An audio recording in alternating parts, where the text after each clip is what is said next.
ایک دن میرے کہنے پر، ایک رات، ایک دیہڑی، ذرا شب برات والی لگا کے تو دیکھو، پر شرط یہ ہے کہ یقین کامل ہو، ارادہ یہ، مطلب اللہ معاف کرے آپ نے ناراض نہیں ہونا، لیکن وہ ماحول اس طرح کا ہے کہ شب برات پہ ایک دو ساتھی کو کہا رات کو عبادت کر کرتے جی وہ تو ٹھیک ہے پر سویرے چھٹی نہیں، کام کرنا ہے، یعنی رب کہہ رہا ہے کہ تو آ جا شب برات کی رات، جو مانگے گا وہ تجھے، لیکن یہ ادھر نہیں توجہ کر رہا، یہ کہتا ہے سویرے 10 بجے دکان نہ کھولی تو مشکل ہو جائے گی، دفتر نہ گیا تو حالات آپ دیکھیں ذرا، اب جب یقین اس طرح کا ہو تو پھر تو بھائی ساری زندگی اداروں میں درخواستیں دینی ہے، پھر آپ جیسا آپ کا مزاج ہوگا، اللہ تعالیٰ تو بندے کے گمان کے قریب ہے، تو میرے رسول پاک علیہ السلام نے ہمیں یہ میسج دیا، پیغام دیا، فرمائے اس رات جو اولاد مانگے گا رب اسے بھی عطا فرمائے گا، اس رات جو اللہ سے بخشش مانگے گا اللہ اسے بھی دے گا،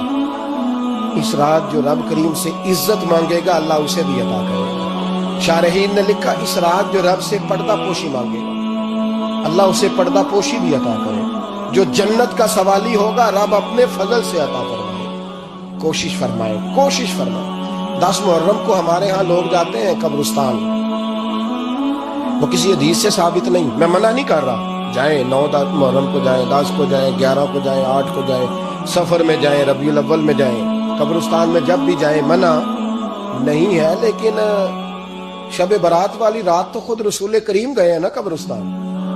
اب جو بات میں نے سمجھانی ہے اس کو سمجھیں، نبی پاک کی والدہ کا مزار نہیں ہے وہاں جنت البقیع، حضور کے کو بھائی بہن، حضور کیا کرنے گئے؟ امت کی بخشش کے لیے گئے۔ شب برات کی رات لالچی نہ بنے کہ صرف میں نے اپنے لیے روزی مانگنی ہے، کل امت کے لیے مانگے رب کریم سے، مانگے اپنے بھائی کے لیے، مانگے اپنی بہن کے لیے، مانگے اپنے بیٹے کے لیے، مانگے اپنی بیٹی کے لیے، مانگے اللہ کریم، یہ مانگنے کی رات ہے۔ پچھلی راتی رحمت رب دی کرے بلند آوازہ، بخشش مندن وارے کارن کھلا جے دروازہ، آئیں اللہ کی بارگاہ اس رات کو کھل کے دعا مانگے۔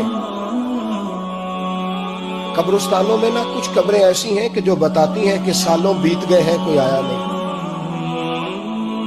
کچھ قبریں بتاتی ہیں، اور کچھ بڑے قبرستان بڑے شہروں میں ایسے بھی ہیں کہ جن کا گورکن کہتا ہے کہ مجھے کمیٹی نے کہہ دیا ہے جہاں 4-5 سال کوئی نہ آئے وہاں نئی قبر بنا دیا کرو، وہاں نئی قبر بن جاتی ہے معاذ اللہ۔ او بھائی کچھ ہیں ایسے، کچھ ہیں، یہ جائیں نا اکبر بادشاہ یہاں لیٹا ہے لاہور میں، وہ شعر لکھا ہوا ہے، بر مزارے ماں غریباں نے گلے پروانہ سوزز نے صدائے بلبلے، فارسی کا مقولہ لکھا ہے اس کی قبر پہ، کہتا ہے میں وہ غریب ہوں، اعلیٰ بادشاہ ہے مقبرے میں لیٹا ہے، کہتا ہے میں وہ غریب ہوں کہ نہ یہاں کوئی پروانہ آتا ہے نہ بلبل آ کے گیت گاتی، کوئی آتا ہی نہیں، کوئی فاتحہ نہیں پڑھتا، کوئی فاتحہ نہیں پڑھتا۔ او بھائی کئی قبریں ایسی ہیں جن پہ سالوں بیت گئے کوئی لوٹا نہیں، اور مشکات میں حدیث ہے میرے نبی کریم علیہ السلام نے فرمایا جو قبر میں ہوتا ہے وہ تو اس آدمی کی طرح ہے جو دریا میں ڈوب رہا ہے اور وہ انتظار کر رہا ہے کہ میرا بیٹا میرے لیے دعا مانگے، میری بیٹی دعا مانگے، پر بیٹے کو تو 27 سال ہو گئے، ملک سے باہر ہے، کاغذ بنے گے تو ابے کی قبر پہ آئے گا نا، اس کے تو کاغذات ہی نہیں مکمل ہو رہے، وہ بیٹے کو تو مشکل ہے بڑی، وہ تو کاغذات نہیں بن رہے، وہ تو دولت کا مطالبہ پورا ہوگا تو جبھی وہ کام ہوگا نا، انتظار ہو رہا ہے قبروں میں میرا بیٹا دعا کرے، میرا بھائی دعا کرے، اور اگر بچہ دفن ہے تو وہ کہتا ہے میری ماں دعا کرے، میرا باپ دعا کرے۔ کوشش کریں شب برات بعد از مغرب یہ رواج پیدا کریں، یہ رسول اللہ کا طریقہ ہے صلی اللہ علیہ وسلم، قبرستان میں جائیں اور جا کر کے وہاں اللہ تبارک و تعالیٰ سے دعا مانگیں کہ یا اللہ جو اس قبرستان میں لیٹے ہیں وہ بھی، اور جو آج تک کلمہ پڑھنے والے دنیا سے گئے وہ بھی، اور جو قیامت تک جائیں گے وہ بھی، اے اللہ تو سب کی بخشش فرما۔ اللہ کی رحمت کو محدود نہ کرے کہ صرف مجھے بخش دے، اسے کہیں یا اللہ کل کی بخشش فرما۔ ساری امت کے لیے دعا کریں، شب برات کی رات نفل پڑھیں۔ ہمارے یہاں محفل ہوتی ہے ہر سال الحمدللہ، بڑے شوق سے بڑا خوبصورت ہم اہتمام کرتے ہیں، لیکن میں اکثر دوستوں سے کہا کرتا ہوں کہ جن کو اکیلے میں نفل پڑھنے میں مزہ آئے وہ اکیلے میں پڑھیں۔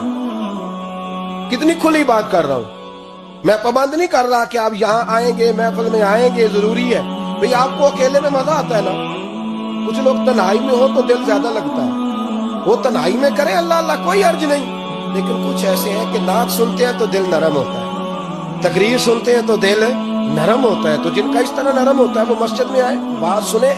کچھ کو سب کے بیچ بیٹھ کے رونا آتا ہے۔ حضرت سعدی شیرازی فرمایا کرتے تھے کچھ لوگوں کے آنسو مجھے رلا جاتے ہیں، فرماتے ہیں کچھ کی آنکھیں دیکھ کے رو پڑتا ہوں، لہذا میں جب بھی ذکر کرتا ہوں محفلوں میں بیٹھ کے کرتا ہوں، تنہائیوں میں مجھ سے نہیں ہوتا، تو جس سے نہیں ہوتا وہ آئے نا، مسجد میں آئے، رات عبادت کرے، کل مغرب سے پہلے پہلے کام سمیٹ لے سارے، اور مغرب کے بعد یہ رات شروع ہوگی، مغرب کے بعد ایک چھٹی کر لو اللہ رسول کے لیے، کر لیں گے انشاءاللہ تعالی ایک چھٹی، اور توبہ کی رات ہے یہ، توبہ کرنا۔ توبہ کس کو کہتے ہیں؟ توبہ کا معنی ہے پچھلے گناہ پر پچھتانا، شرمسار ہونا، کہتے نہیں اے کاش میں نہ کرتا، اور وہ لفظوں میں نہیں، جملوں میں نہیں، توبہ رٹی رٹائی نہیں، شرمسار ہونا اور آئندہ گناہ نہ کرنے کا پکا ارادہ کرنا، اس کا نام توبہ۔ دیکھیں اللہ تعالیٰ فضل کرے، میں نے پچھلے سال کہا تھا پھر کہتا ہوں، مسجدوں سے نا شب برات کی رات، شب قدر کی رات چیخوں کی آوازیں آتی ہیں، لوگ اتنا روتے ہیں نا، رونا چاہیے، کم روتے ہیں زیادہ رونا چاہیے، لیکن سوال یہ ہے کہ اتنا زیادہ لوگ شب برات کی رات روتے ہیں، کیا پھر سویرے بددیانتی ختم ہو جاتی ہے؟ جو رات مسجد میں کھل کے رو کے آیا ہے اس کا پروگرام ہے نا کہ اب ملاوٹ کبھی نہیں کرے گا، اب گاہکوں سے جھوٹ کبھی نہیں بولے گا، اب وہ بددیانتی کا معاملہ کبھی نہیں کرے گا، لیکن رات روتا بھی رہے، اور سویرے پروگرام یہ ہو کہ میں نے پھر لوگوں کو فریب دینا ہے، داؤ لگانا ہے، تو اس نے توبہ کیا رات کے یہاں بس یہ ایکٹنگ کر کے لوٹ آیا، یعنی بڑی سجا بنا کر کے سوار کر کے رات توبہ کی۔ کیا مطلب ہے توبہ کا؟ کہ توبہ آپ نے کی۔ حضرت حسن بصری سے کسی نے کہا توبہ کیا ہے؟ فرمانے لگے توبہ یہ ہے کہ جس گلی سے رب نے تجھے منع کیا ہے دوبارہ پھر تو اس گلی میں نظر نہ آئے، تو نظر ہی نہ آئے، اور جس جگہ جانے کا رب نے تجھے حکم دیا ہے پھر تو دوبارہ وہاں سے غیر حاضر نہ ہو۔ اگر یہ پروگرام ہی نہیں، ارادہ ہی نہیں، بچے ایک تو مجھے کہنے لگے کل حضرت صاحب توبہ کے موضوع پر ہم نے گفتگو کرنی ہے تو کوئی باپ بتائے کہاں پہ ہے، کچھ بچے شاگرد ہیں، کچھ مسجد میں مجمع پڑھاتے ہیں، ایک نے مجھ سے کہا، تو میں نے کہا بیٹے پہلے مسجد میں جاؤ، 2 نفل پڑھو، توبہ کرو، توبہ کا ارادہ بناؤ، یہ رسم نہیں ہے۔ وہ نعت خواہ بھی تو توبہ کر لینا جو شب برات کے دن لوگوں کو توبہ کرانے آیا ہے اور 25,000 کا سودا کر کے آیا ہے، تو آج اس کام سے تو توبہ کرنا، یہ نوٹ پھکوانے سے تو توبہ کرنا، یہ رسم ہے؟ ساری رات توبہ توبہ توبہ توبہ، یہ کیا معنی ہے اس کا؟ کیا مطلب کرے؟ امام غزالی فرماتے ہیں کہ ایک آدمی بادشاہ کا گارڈ تھا، سپاہی تھا، اس کا پہرے دار تھا، نگرانی کرتا تھا، بڑی وفاداری سے نوکری کرتا رہا، بادشاہ نے اسے تنخواہ کے علاوہ بھی بڑا نوازا، اسے بادشاہ نے بڑے الاؤنسز دیے، بادشاہ نے بڑا کچھ دیا، مکان دیا۔ کچھ سالوں کے بعد بادشاہ کو پتا چلا کہ یہ میرے لیے نہیں آتا تھا، اس کی تو میری کنیز پر نظر تھی، اس نے تو رات کی ڈیوٹی اس لیے لگوائی تھی کہ کنیز پر نظر تھی۔ تو امام فرماتے ہیں کہ بتاؤ پھر وہ بادشاہ اس کے ساتھ کیا سلوک کرے گا؟ وہ کیا سلوک کرے گا؟ تو لوگ کہنے لگے حضور لگتا یہ ہے کہ وہ نا 4-5 حصوں میں کاٹ کے تو کتوں کے آگے پھینکے گا۔ آپ فرمانے لگے میرا رب تو بڑا ہی کریم ہے، وہ تو ایسے نہیں کرتا، لیکن بتلاؤ اگر اسے پتا چلے کہ یہ رسم کے لیے آیا ہے، اس کی تو نظر ہی مال پہ ہے، یہ تو سویرے بدلے گا نہیں، یہ تو دھوکہ دے رہا ہے، یہ تو توبہ کرنے آیا ہی نہیں، اس نے تو ڈھونگ رچایا ہے، اسے تو پہلے سے خبر ہے، پھر تم کیا امید رکھتے ہو؟ پھر کیا رویہ رکھتے ہو؟ شب برات کی رات دھاڑے مار مار کے رونا اور صبح اسی طرح دھوکہ دینا، اسی طرح فریب کرنا، اسی طرح جھوٹ بولنا، اسی طرح بددیانتی کرنا، اسی طرح لوگوں کو لوٹنا، تو یہ رسم نہیں ہے توبہ۔ توبہ تو بدل جانے کا نام ہے، توبہ تو پھر سنور جانے کا نام ہے۔ توبہ تو اس طرح ہے جس طرح حضرت ابراہیم ابن ادھم نے کی تھی، وقت کے بادشاہ تھے بادشاہ، جب توبہ کی تو پھر ہر چیز چھوڑ دی، پھر مال لوگوں میں بانٹ دیا اور پھر ٹاٹ کا لباس پہن کر زندگی گزاری۔ لوگوں نے کہا حضور یہ تبدیلی ہے، اور میں تبدیلی نہیں، یہ میری توبہ ہے، یہ میری توبہ ہے۔ جب توبہ کی تو پھر بدل کے کی، جب توبہ کی تو پھر تبدیل کیا آپ نے. یہ کیا توبہ ہوئی؟ ساری رات روتے رہے, سویرے دکان پہ جا کے پھر قسم اٹھائی کہ مجھے تو پڑتا ہی 11,000 کا. یہ توبہ ہے؟ تو آپ نے اور میں نے توبہ کرنی ہے تو انشاءاللہ تعالیٰ اس طرح کرنی ہے کہ پھر 15ویں شعبان کو بدل جائے. یہ جو موقع آتے ہیں نا شب برات کے, شب قدر کے, یہ بنیادی طور پر اللہ تعالیٰ کی طرف سے دی ہوا موقع ہوتا ہے کہ چلو تمہیں چانس دیتے ہیں, تمہیں چانس دیتے ہیں. پابندی کوئی نہیں, لیکن رب کی طرف سے نا موقع ملتا ہے, چلو تمہیں ایک موقع دیتے ہیں, چلو اپنے آپ کو کلیئر کر لو, تمہیں موقع دیتے ہیں. یا اللہ کیا کرے, کچھ بھی نہیں, آگے نا سچے دل سے 2 رکعتیں پڑھ کے توبہ کرو, عرش کا مالک پچھلے سارے ہی معاف کر دے گا. کچھ بھی نہیں, آؤ موقع ہے. ان لوگوں کی باتوں پہ نہ جائیں جو بلا وجہ پریشان کرتے ہیں. ہمیں بھی روز ہی سوال آتے ہیں, دل نہیں کرتا, کچھ باتیں ایسی ہیں جو کرنے کو طبیعت نہیں چاہتی, میں کروں گا بھی نہیں. لوگوں کو شب برات کا حوالہ بھی نہیں مل رہا, حالانکہ ترمذی شریف میں حدیث موجود ہے. سیاہ ستہ کی روایت ہے ترمذی میں موجود ہے. پہلے کہتے ہیں سیاہ ستہ سے دکھاؤ, جب سیاہ ستہ سے مل گئی تو اب اور کدھر جانا ہے. اور ابن ماجہ میں موجود ہے مولا علی کی روایت, اور ذرا ترتیب دیکھیے گا, یہ ترمذی کی حدیث ہے. امام ترمذی نے تو پورا باب باندھا ہے 15ویں شعبان پر, پورا باب. اب تمہاری مرضی ہے اگر تم نہیں بات کو سمجھنا چاہتے.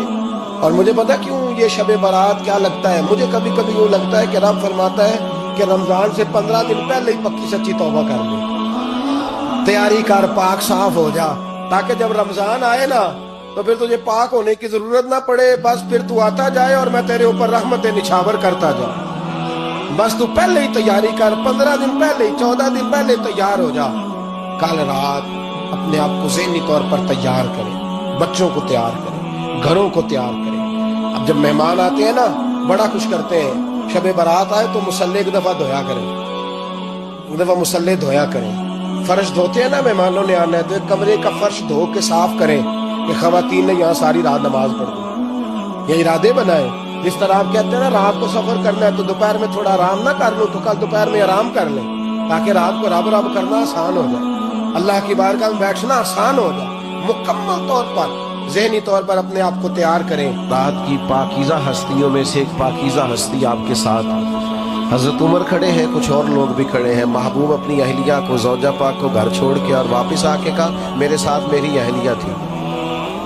تو حضرت عمر نے عرض کی یا رسول اللہ میری ماں مجھے روئے. حضور یہ کیا بات ہوئی, آپ نے کیوں آ کے وضاحت دی؟ فرمایا بس عمر میں بتانا چاہتا ہوں کہ میں نے نکاح کیا ہے میری اہلیہ. آپ لوگوں کو ان جگہوں سے بچائیں گے جہاں شک پیدا ہو سکتا ہے. ہمارے ہاں نا آج دیندار طبقہ, بزرگ طبقہ, والد کہلانے والا طبقہ, استاد کہلانے والا طبقہ جب غیر محتاط ہوتا ہے تو پھر مشکلات پیدا ہوتی ہیں, پھر تکلف پیدا ہوتا ہے. آپ والد ہیں, اب آپ کی ذمہ داری بڑھ گئی. آپ استاد ہیں, اب آپ کی ڈیوٹی بڑھ گئی. آپ امام ہیں, آپ خطیب ہیں, آپ بزرگ ہیں, آپ مقتدی ہیں, اب آپ کی ڈیوٹی بڑھ گئی. اعلیٰ حضرت رحمت اللہ علیہ کے زمانہ مبارکہ میں نا اس وقت لالٹینوں کا دور تھا. تو لوگ کیا کرتے تھے کہ وہ مٹی کے تیل کے ساتھ لالٹین جلایا کرتے تھے. تو مسجد میں مٹی کا تیل جو کہ بدبو آتی ہے, جائز نہیں. تو ایک صاحب بڑی دور سے ارنڈی کا تیل لائے, اس سے خوشبو آتی. وہ مسجد میں جلانا درست ہے, وہ جائز ہے. یہ زیادہ غور کریں جو بزرگ کہلاتے ہیں, جو کہتے ہیں میں بڑا ہوں. وہ تیل جب لایا گیا اور وہ لالٹین میں ڈالا گیا اور جب اسے جلایا گیا تو سرکار اعلیٰ حضرت رحمت اللہ تعالیٰ علیہ کے وہ خادم کہنے لگے حضور اس سے خوشبو آتی ہے, یہ وہ والا نہیں. فرمایا چلو ٹھیک ہو گیا. اب یہ کہ یہ سارے نمازیوں کو کون بتائے گا کہ یہ مٹی کا تیل نہیں؟ وہ تو جا کے کہیں گے وہاں لالٹین جل رہی ہے. وہ تو سارے لوگوں کو بتائیں گے کہ وہاں جلتی ہے تو یہاں کیوں نہیں. تو کہا حضور پھر حکم کیا ہے؟ فرمایا آپ اس طرح کریں, سنتیں بہت پہلے پڑھیں اذان کے فوراً بعد, اور پھر لالٹین کے پاس کھڑے ہو جائیں, اور جتنے لوگ مسجد میں داخل ہو آپ بول بول کے بتائیں کہ یہ مٹی کا تیل نہیں, یہ مٹی کا تیل نہیں, یہ مٹی کا تیل نہیں. اور فرمایا پھر فرض پڑھ کے دعا سے پہلے کھڑے ہو جائیں, اور پھر اس لالٹین کے پاس کھڑے ہو کے بار بار بتائیں کہ مٹی کا نہیں بھائی, مٹی کا نہیں بھائی,